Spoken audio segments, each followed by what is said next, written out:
Hi, welcome back. This is one word a day. It's my first attempt of spreading the knowledge about the Chinese word and the Chinese culture on YouTube.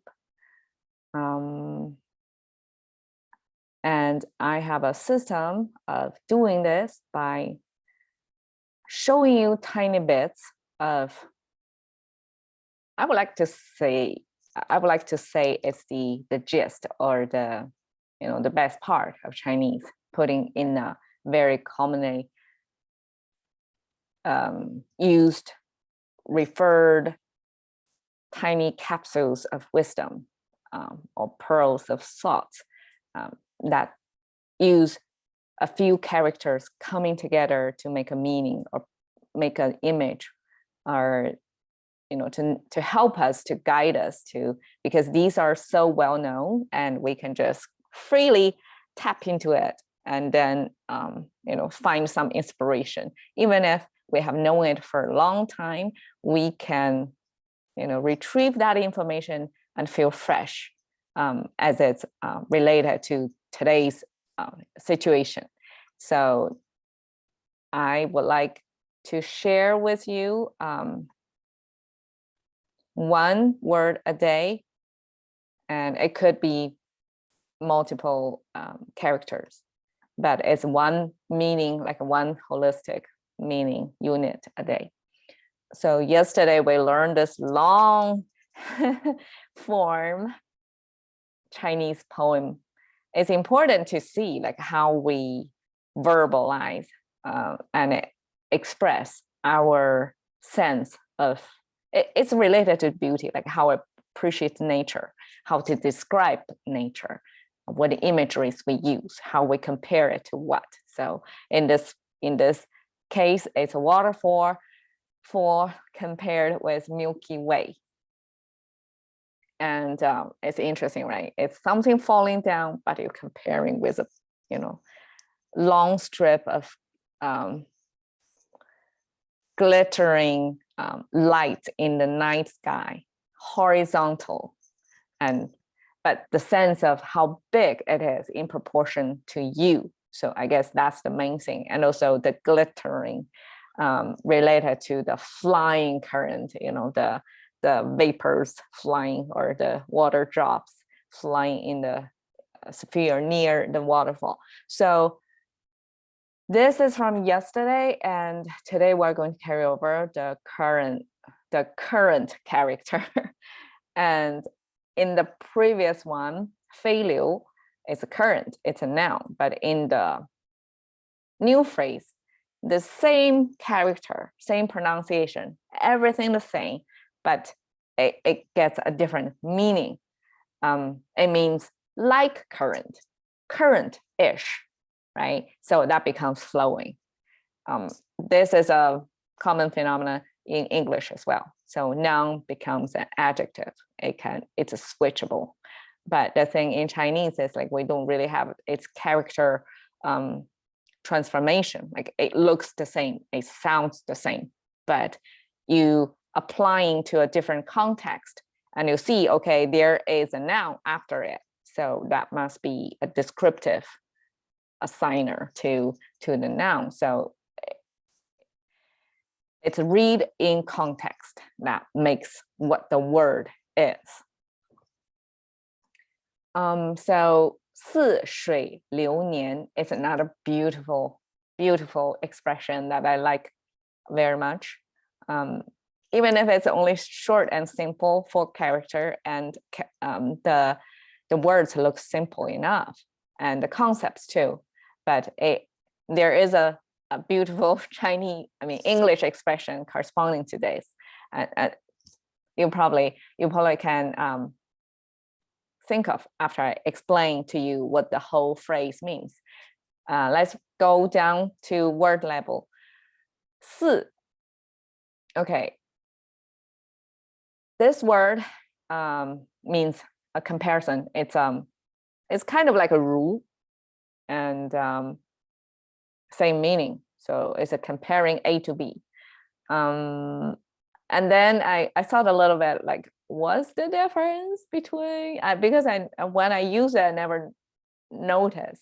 And when I use in phrase like this, automatically it's a 似. I don't have to think, do I say 如水流年? That's odd. Like I never used that before, right?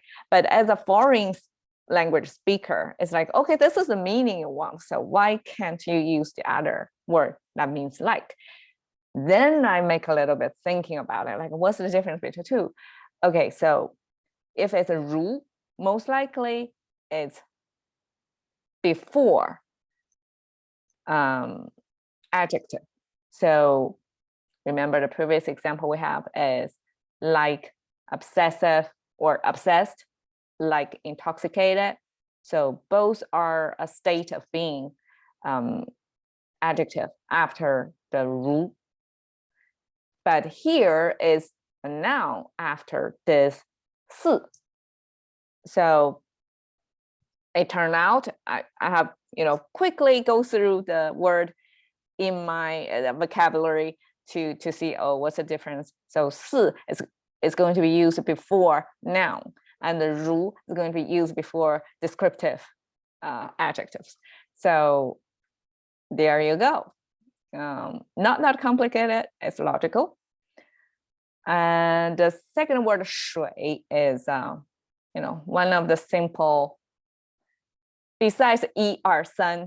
So 1, I mean, you cannot be more simple than that, right? 1 straight, 1, 2, 3.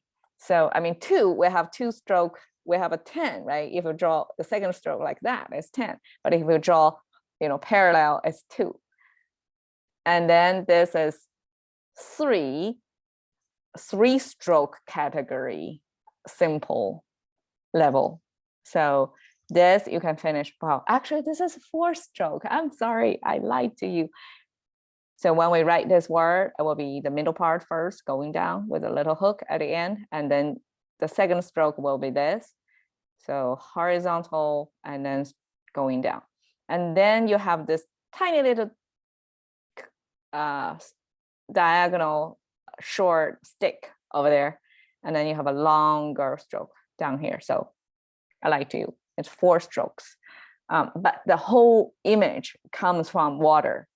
It's kind of looking like that at the beginning, and then we have to structure it in a certain way to make it look more balanced and distinctive enough to make the eye to read this image immediately know that's water, nothing else, nothing to be confused with. Okay, and so the third character, liu, from the current, it's already extended to the meaning of something flowing, something passing.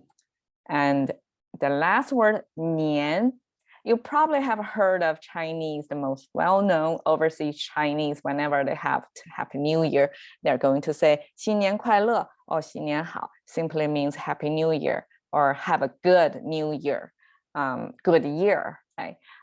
So 似水流年 is a comparison of the year, how the years are passing by as if they are water flowing. So this is a common imagery of in Chinese philosophy or poetry, that we like to use water or river, something flowing, tumbling in front of you, as a comparison to time. We have quite some poems written describing river, or the boat passing by the river, all kinds of sceneries that's moving in front of you. And this gives you a sense of things are eternally flowing, but eternally unstoppable, uncatchable. And this concept of continuation, but unstoppable, goes well with the concept of time. So that's how Chinese are saying time flies fast. So how time flies is the English corresponding expression. In English, people express the sense of time gone by with flying, with something in the air flying away. But in Chinese, we use water, and specifically like a big rivers or streams. That's unstoppable. On the right, you see this drawing of different stylized characters of the third character Liu, because I want to show you all along we have looking at the Chinese in this, sanitized environment that's already standardized by whoever is creating the characters. Presentations in this slides are done like Liu, it looks like that. Okay, it's clear, it's like ABC, it's nothing fancy, but in fact Chinese do have their individualistic expressions of how this character is rendered, and of course it's going to be vary from people to people and from probably time to time. I'm pretty sure like there are fashions of how to write a character or how to compose the whole calligraphy together. There will be trends just like that. And then you can see people write this word in different proportions. Something sometimes it's flatter, sometimes taller, sometimes it's bigger, thicker strokes, sometimes it's skinnier. So it's almost like, okay, the currents or streams, we have so many different types, right? It's some big river, with more, I don't know the specific term, but gallons per second, across the space. So this is just to show you the organic ways of writing this character in the real like a history. These must be accumulated from different generations, different people from different distance from us, like thousands years ago, how they write this character.